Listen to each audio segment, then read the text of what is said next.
बहुत समय पहले एक विशाल राज्य था। उस राज्य का राजा अपनी प्रजा से गहरा प्रेम करता था। उसके लिए राज सिंहासन, महल और सोने चांदी का वैभव कोई मायने नहीं रखता था। उसका सबसे बड़ा सुख उसकी प्रजा की खुशी थी। जब भी किसी प्रजा पर मुसीबत आती, वो उसे अपना दुख मानता और उसी पल उसका समाधान खोजने निकल पड़ता। राजा अक्सर साधारण वस्त्र पहनकर, भेष बदलकर प्रजा के बीच जाता। वो गलियों से गुजरता, खेतों में किसानों से मिलता, चौपालों पर बैठकर बूढ़ों और बच्चों से बातें करता। लोग कभी पहचान भी नहीं पाते कि उनका राजा उनके बीच ही खड़ा है। यही कारण था कि पूरा राज्य उसे अपना अभिभावक, अपना सच्चा संरक्षक मानता था। लेकिन एक दिन उस सुखी राज्य पर भयावह संकट आ गया। काले बादल छा गए, नदियां उफड़ने लगीं और देखते ही देखते पूरे राज्य में भयंकर बाढ़ फैल गई। गांव-गांव पानी भर गया, घर टूट गए, लोग चीखने लगे और छोटे-छोटे बच्चे डर के मारे रोने लगे। महिलाएं अपने सिर पर सामान लेकर सुरक्षित जगह की तलाश में भागने लगी। बूढ़े और बीमार लोग पानी में फंसकर असहाय हो गए। महल में संकट सभा बुलाई गई।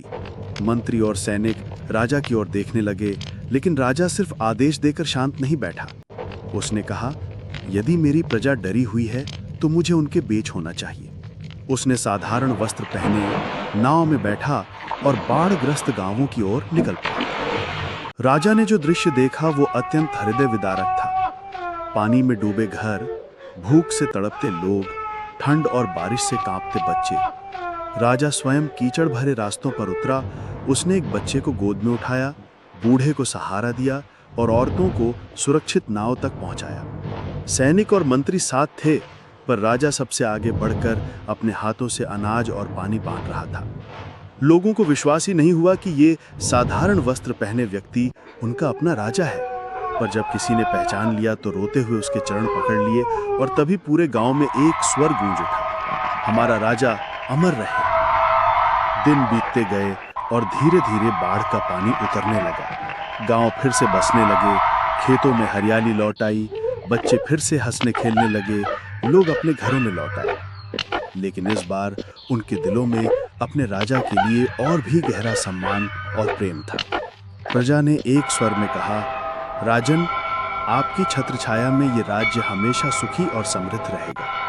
आप केवल हमारे राजा नहीं, हमारे पिता समान हैं।